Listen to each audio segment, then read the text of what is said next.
when estate attorney Richard Goldstein was sorting through Kurt Cobain's personal papers in June 1994. 2 months after the grunge icon's death, he discovered a manila folder labeled Final Things, hidden beneath a stack of unpaid bills in Kurt's home office. Inside that folder was a document so disturbing that Goldstein immediately called Kurt's family and suggested they might want to sit down before he read it to them. The document was Kurt's own obituary, written in his distinctive handwriting and dated March 15, 1994, exactly 3 weeks and 3 days before his body was found in the greenhouse above his Seattle home. But what made this discovery truly chilling wasn't just that Kurt had written his own death notice. It was how accurately he had predicted the circumstances of his death, the media reaction, and even specific details about his funeral that no one could have known in advance. What Kurt wrote in that obituary would challenge everything the world believed about his final weeks. And the most shocking part wasn't his predictions about how he would die. It was what he wrote about who would benefit from his death and why he believed it was inevitable. But this wasn't the only document in that manila folder. What else Richard Goldstein found would reveal that Kurt had been planning for his death for months, making arrangements that suggested he knew exactly what was coming and when. Richard Goldstein had been handling entertainment industry estates for over 20 years when he received a call to help settle Kurt Cobain's affairs. As the attorney tasked with cataloging Kurt's personal property, Goldstein expected to find the typical detritus of a rock star's life: contracts, receipts, and personal correspondence. What he didn't expect to find was evidence that Kurt had been methodically preparing for his own death since the beginning of night. "I've seen a lot of celebrity estates," Goldstein later explained to Kurt's family, "but I've never seen anything like what Kurt left behind. It was like he knew he was going to die and had been getting his affairs in order." The manila folder containing Kurt's self-written obituary was discovered in the 3rd week of Goldstein's search through Kurt's home office. The folder had been placed in the bottom drawer of Kurt's desk, underneath a stack of utility bills and fan mail that appeared to have been deliberately arranged to hide it. When Goldstein opened the folder, the first thing he saw was a single sheet of paper with obituary written across the top in Kurt's distinctive handwriting. Below that, Kurt had written what appeared to be a complete death notice for himself, including details that would prove to be unnervingly accurate. Kurt Donald Cobain, 27, lead singer and guitarist for the rock band Nirvana, died on April 5, 1994, at his home in Seattle, Washington. The obituary began. The cause of death was determined to be a self-inflicted gunshot wound to the head. Goldstein had to read these opening lines 3 times before their significance sank in. Kurt had not only predicted his own death, but he had gotten the date exactly right, April 5. He had also correctly predicted that his death would be ruled a suicide by gunshot. But the accuracy of Kurt's predictions became even more disturbing as Goldstein continued reading. Cobain's body was discovered by an electrician who had come to install a security system at the residence. Kurt had written, "Police found a suicide note near the body, expressing Cobain's disillusionment with fame and his desire to leave the music industry." These details matched exactly what had happened 3 weeks later. Barry Smith, an electrician working for Vic Electric, had indeed discovered Kurt's body while coming to install a security system. A suicide note had been found near the body. How could Kurt have known these specific details weeks in advance? How could he have predicted that an electrician, rather than a family member or friend, would find his body? But Kurt's obituary contained even more specific predictions that would prove accurate. He had written about the immediate media reaction to his death, describing how news outlets would focus on his struggles with drug addiction and depression, while largely ignoring his musical achievements. Media coverage of Cobain's death focused primarily on his well-documented struggles with heroin addiction and depression. Kurt's self-written obituary continued. Many reports suggested that his death was the inevitable result of his inability to cope with fame and success. This prediction would prove remarkably accurate. In the days following Kurt's death, Media coverage did indeed focus heavily on his personal struggles, rather than his artistic legacy. News reports emphasized his drug problems and troubled relationship with fame, often treating his death as a predictable outcome of his lifestyle. Kurt had also predicted how his fans would react to his death, writing about vigils and memorial gatherings that would indeed occur in the weeks following his passing. Fans gathered outside Cobain's Seattle home and at various locations around the world to mourn his passing, Kurt had written. Many expressed shock and disbelief, while others said they had seen signs that Cobain was struggling in his final months. This, too, would prove accurate. Fans did gather outside Kurt's home, and memorial vigils were held in cities around the world. The reaction was exactly as Kurt had predicted, a mixture of shock, grief, and retrospective recognition of warning signs. But the most chilling aspect of Kurt's self-written obituary was his prediction about the financial impact of his death. He had written about how his music would become more valuable after his passing, and how certain people would benefit from his death more than his life. Cobain's death is expected to significantly increase the value of his musical catalog, Kurt had written. Industry experts predict that Nirvana's album sales will surge following the singer's passing, potentially generating millions in additional revenue. This prediction would prove tragically accurate.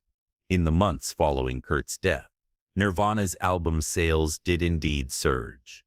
MTV Unplugged in New York, released 5 months after his death, became one of the band's best-selling albums. The financial value of Kurt's musical legacy increased exponentially after his passing. Kurt had also made specific predictions about his funeral arrangements that would prove accurate, down to the smallest details. A private funeral service will be held for immediate family members only, Kurt had written. Cobain will be cremated and his ashes will be scattered in a private ceremony. No public memorial service is planned.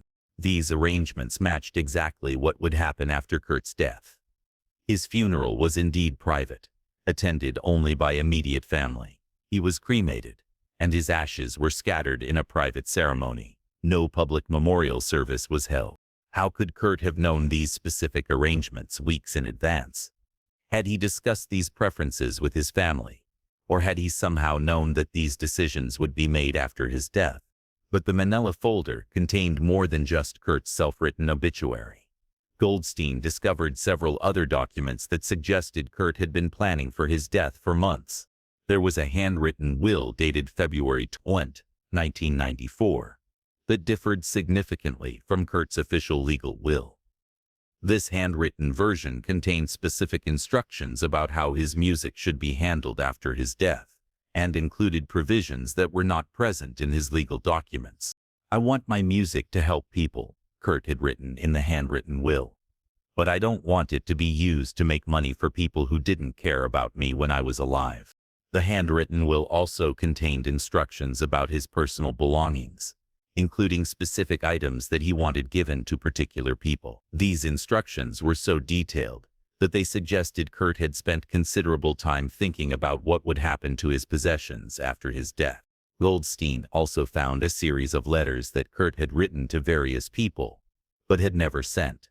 These letters, all dated within the 3 months before his death, read like final farewells, and contained apologies, explanations, and expressions of love that seemed designed to provide closure.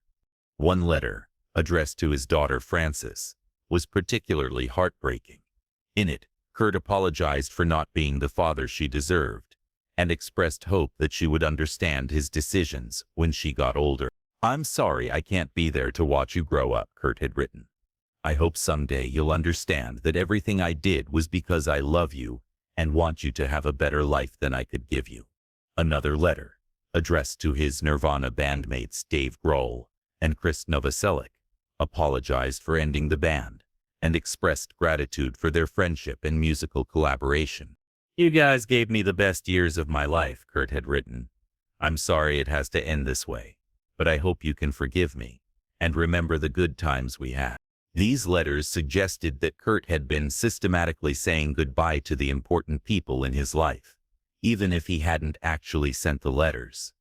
The fact that he had written them but kept them suggested that he was preparing for his death, while still hoping it might not be necessary. Goldstein also discovered a detailed financial document that Kurt had prepared, outlining his debts, assets, and various financial obligations. This document was far more comprehensive than anything his official accountants had on file and suggested that Kurt had been trying to get his financial affairs in order. Kurt had calculated his net worth down to the penny. Goldstein later explained. He had listed every asset, every debt, every ongoing financial obligation. It was like he was preparing a final accounting of his life. The financial document also contained predictions about how much his estate would be worth after his death, including estimates of increased album sales and licensing revenues that would prove remarkably accurate. Post-mortem album sales could generate an additional $50 to $100 million over the next decade. Kurt had written, licensing deals for commercials and movies will likely bring in another 20. These financial predictions were strikingly accurate. In the decade following Kurt's death, his estate did indeed generate tens of millions of dollars from increased album sales and licensing deals. But perhaps the most disturbing document in the folder was a detailed timeline that Kurt had created, showing significant events in his life and career leading up to his predicted death date. The timeline included personal milestones, professional achievements, and relationship problems, all leading to what Kurt had marked as the It was like Kurt was looking at his life as a completed story, Goldstein observed. He had identified all the major plot points and was writing toward a predetermined conclusion. The timeline also included events that had not yet occurred when Kurt wrote it, but would indeed happen in his final weeks. He had predicted arguments with Courtney, problems with his record label, and media speculation about his mental health, all of which would occur exactly as he had written. When Goldstein shared these discoveries with Kurt's family, their reactions ranged from shock to disbelief. Some family members argued that Kurt couldn't possibly have known these specific details in advance, and suggested that someone else might have written the documents. But handwriting analysis confirmed that all the documents were indeed written by Kurt. The paper and ink were consistent with other materials found in his home, and the writing style matched Kurt's other personal documents. There's no question that Kurt wrote these himself, confirmed handwriting expert Dr. Patricia Chen, who was hired by the family to analyze the documents. The question is how he could have known so many specific details about events that hadn't happened yet. Some family members suggested that Kurt might have been planning his death as a form of elaborate suicide, with the obituary serving as part of his plan. This theory would explain how he knew the specific details, because he was orchestrating them himself. But other aspects of the documents didn't fit this theory. Kurt's predictions about media coverage, fan reactions, and the financial impact of his death seemed beyond what he could have controlled or predicted if he was simply planning his own suicide. The discovery of the documents also raised questions about Kurt's mental state in his final months. The level of detail and planning evident in the papers suggested that Kurt had been thinking about his death for a long time and had approached it with methodical preparation. This wasn't someone having suicidal thoughts, observed forensic psychologist Dr. Michael Harrison, who reviewed the documents. This was someone who believed his death was inevitable and was making practical preparations for it. Dr. Harrison noted that the tone of the documents was remarkably calm and matter-of-fact, lacking the emotional distress typically seen in suicide notes or similar writings. Kurt writes about his death the way most people would write about moving to a new city, Dr. Harrison explained. It's presented as an unfortunate but necessary transition, rather than as an act of desperation or despair. The documents also suggested that Kurt believed his death would serve a larger purpose. In several of the papers, he wrote about how his death might help other musicians and artists who were struggling with similar pressures. Maybe my death will wake people up to what this industry does to artists, Kurt had written in one document. Maybe it will help other musicians get better treatment and more control over their careers. This perspective suggested that Kurt viewed his death not just as an escape from his personal problems, but as a potential catalyst for positive change in the music industry. The family ultimately decided to keep most of these documents private, sharing them only with close friends and advisors. They felt that releasing them to the public might be exploitative and could cause additional pain for Kurt's fans. These were Kurt's private thoughts and preparations, explained Kim Cobain, Kurt's sister. We didn't feel it was appropriate to share them with the world, especially when they were so personal and disturbing. However, excerpts from some of the documents were eventually shared with investigators and researchers who were studying Kurt's death. These professionals were struck by the level of detail and accuracy in Kurt's predictions. "I've never seen anything quite like this," admitted Detective Ray Cameron, who had worked on the original investigation into Kurt's death. "It's either an incredibly elaborate suicide plan, or Kurt somehow knew what was going to happen to him." The documents have become part of the ongoing debate about the circumstances of Kurt's death. Those who believe he was murdered point to the documents as evidence that Kurt knew he was in danger and was trying to warn people. Those who believe he committed suicide see the documents as evidence of long-term planning for his death. Music industry professionals who have reviewed the documents are particularly struck by Kurt's accurate predictions about the financial impact of his death. "Kurt understood the music business better than most people realized," noted former record executive David Park. His predictions about posthumous sales and licensing deals were remarkably sophisticated for someone who claimed to hate the commercial side of music. The documents have also sparked new interest in the financial arrangements surrounding Kurt's death. Several researchers have noted that the people who benefited most from Kurt's death were indeed those he had identified in his writings. "Kurt wrote about who would benefit from his death, and he was right," observed music industry analyst Jennifer Walsh. "The question is whether he was making predictions or revealing a plan." The discovery of Kurt's self-written obituary and related documents remains one of the most puzzling aspects of his death.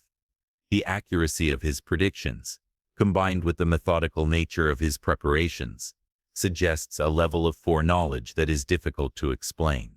Whether Kurt was planning his own death, predicting it based on threats he had received, or somehow intuiting what was coming, the documents provide a disturbing glimpse into his final months. "Kurt clearly believed he was going to die," concluded estate attorney Richard Goldstein. "The question we'll probably never be able to answer is whether he was planning it, predicting it, or simply preparing for something he believed was inevitable." The documents serve as a reminder of the pressures and dangers faced by artists at the height of their fame. Kurt's methodical preparation for death suggests that he felt trapped in circumstances beyond his control. For those who loved Kurt's music, the documents provide both insight and heartbreak. They show an artist who was thinking deeply about his legacy and trying to ensure that his death would have meaning beyond personal tragedy. "Kurt wanted his death to mean something," reflected his former manager Danny Goldberg years later. "Whether he was planning it or just preparing for it, he was trying to turn his tragedy into something that might help others." The manila folder labeled "Final Things" remains sealed in Kurt's estate files, accessible only to family members and legal representatives. The full contents of Kurt's self-written obituary and related documents may never be made public, but the portions that have been revealed provide a haunting portrait of an artist who somehow knew his time was running out and spent his final months trying to prepare for an ending he seemed to believe was beyond his control. The accuracy of Kurt's predictions about his death continues to puzzle investigators, family members, and fans. Whether his foreknowledge came from careful planning, credible threats, or some form of intuition, the documents stand as a testament to a brilliant mind grappling with its own mortality. 3 weeks before his death, Kurt Cobain wrote his own obituary with chilling accuracy. The question that remains is how he knew what was coming, and whether anyone could have changed the ending he seemed to believe was inevitable. If this shocking revelation about Kurt's prophetic obituary moved you, make sure to subscribe and hit that thumbs up button. Share this video with someone who needs to understand the mysterious circumstances surrounding one of music's greatest tragedies. What do you think Kurt's self-written obituary really reveals about his final weeks? Let us know in the comments. And don't forget to ring that notification bell for more incredible discoveries about the 27 Club's most enigmatic members.